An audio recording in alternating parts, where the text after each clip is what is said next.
Welcome to the Eviva Experience, a podcast about your emotional and mental health without the doom and gloom. Hi there, I'm Sarah Tuckett and I'm a somatic psychotherapist and dance movement therapist based in Brisbane. Let's get on with the show.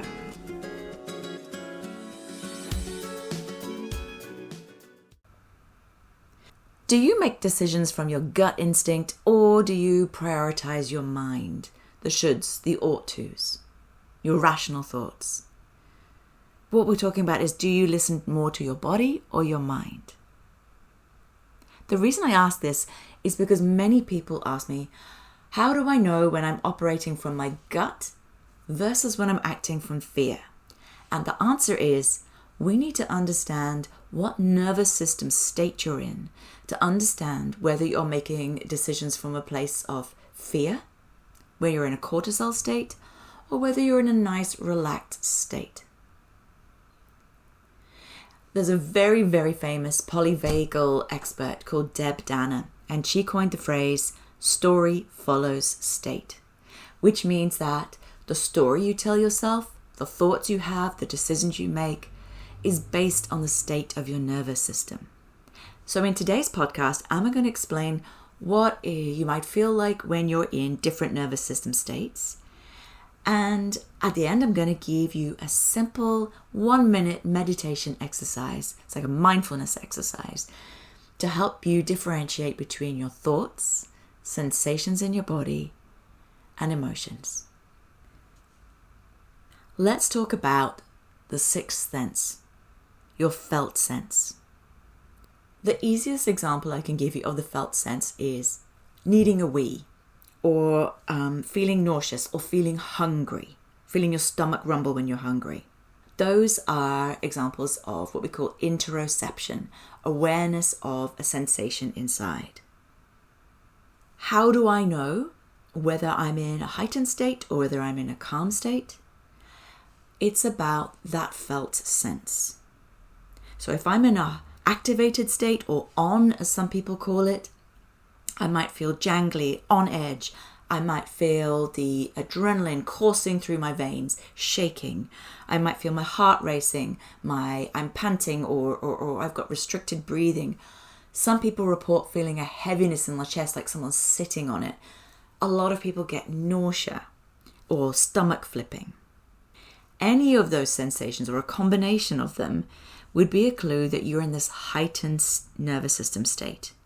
And when that happens, we're making a decision based on fear. Our nervous system literally wants to save us and get us out of danger, so we make decisions based from this state. But when that's happening, when we're in this heightened state, part of our prefrontal cortex is actually shut down. And it's done this for really good evolutionary reasons. Like, I always give the example to my clients of, if you and I were sat in the studio and we're having a great conversation and then a bear barges in, which is really unlikely in Australia, obviously, but say this bear barges into the studio and you and I sit there and we go, okay, so what should we do? Okay, literally, rationally we could do this, or maybe we could do that. We'd be dead. But if we just flung ourselves out the window and did commando rolls and ran away really, really quickly, we acted really, really quickly, we might survive. So our ancestors, whose prefrontal cortex shut down and they just went into kind of blind escape or fight mode, they were the ones that survived. Rationalizing does not help you when you're in that dangerous spot. Your nervous system's just trying to protect you. So if you're in a heightened state, your prefrontal cortex isn't working properly, you're not going to make great decisions, you're not going to be able to rationalize, you're not going to be able to be creative thinking, and none of that. But on the other hand, if you're in a relaxed state, you are working away quite well, your shoulders feel relaxed, you can breathe properly, it's likely that you're in what we call a ventral vagal state. You've got full access to all the different parts of your nervous system, your brain. You can be creative, you can communicate to people, you can think. We want you to be taking decisions from this state. You've got full access to all parts of your brain. what we want to do, and if you look on my other podcasts, on other people's YouTube videos and all sorts of things, there are lots of exercises that we can do to down-regulate your nervous system, to calm you back down so that you're in that ventral vagal, cruisy, calm, regulated state. So I want to give you an example of when I took a decision from a calm, regulated state. I've been dancing flamenco, which is a Spanish dance, for 4 years now, and I absolutely love it. I love the drama, I love the costumes, I love my teacher and my classmates. But last year I started getting an injury on my right foot and leg, and no matter how many massages I went to, no matter how many times the physio stuck a needle in muscle, it kept coming back because I kept dancing it. I kept reinforcing that pattern. So I had a break over Christmas and I made it my mission to get some flexibility and strength back into my feet. And my body loved it. And I was supposed to go back to flamenco in January, on my birthday actually, but I didn't go because I was down the beach having a fabulous time. So my teacher sent me the video so I could catch up. And as I was watching it, I had this whole body reaction. I remember recoiling, going, no, nope, nope, nope, nope. It was the stamping, it was the short staccato movements of the body, and my whole body said, no, this is not what you need, Sarah. So I checked in with my body. Was I heightened? Was I panicked? And I was like, no, I'm perfectly calm. I'm perfectly rational. This is a gut instinct reaction. I'm not operating from fear, because then later on some thoughts came in of guilt and like, oh, I'm going to miss it. I'm going to miss my teacher, and I don't want to let him down. I miss my classmates. I had major FOMO. That was operating from a heightened state. But when I listened to my body and it said, nah, we don't need this right now. We need more rehab. That was from a calm state. So before I give you the exercise, a word on neurodiversity and trauma and going inside your body. Some people with neurodiversity have difficulty sensing inside themselves. It's not bad or wrong, it's just different. It's just different wiring of the brain. So don't worry about it. Focus instead on what you can feel. The external of your body, your skin, the clothes on your skin, your muscles, your posture. And sometimes neurospicy people describe things really differently. They say, oh, I feel cavernous, I feel sparkly.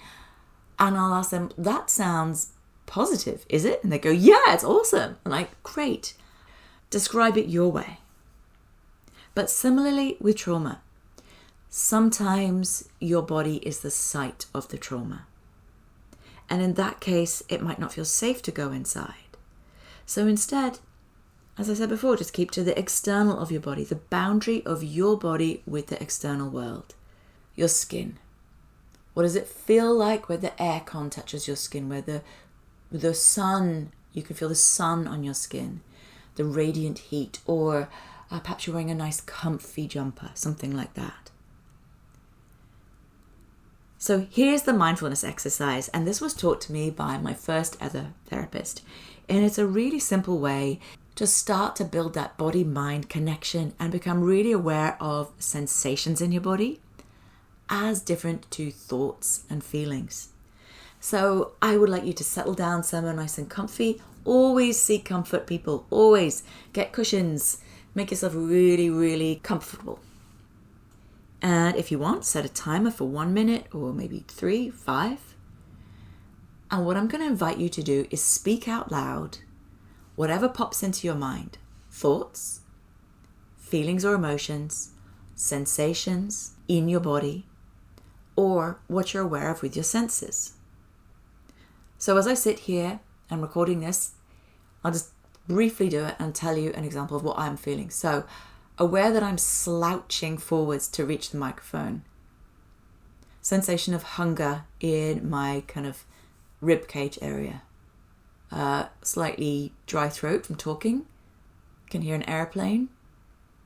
I can see my screen flashing in front of me. It's caught my eyes. My ears itching. Car on the street. Hungry.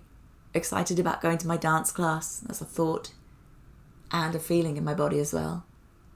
You get the idea. So I'm bringing to my awareness what I can feel, my 5 senses, and what I can feel physically in my body and any emotions I might feel. So that's it. I hope that helps you build an increased connection between your body and your mind. And I hope you now understand what you might feel like in different nervous system states so that you too can understand, am I making this decision from a place of instinct or fear? See you in the next podcast. Thanks for listening. Thank you for listening to today's podcast. I have a question for you. How do you want to feel today? Powerful, playful, or present? Download my free guide, Feel Your Va-Va-Voom in 60 seconds, and find out how.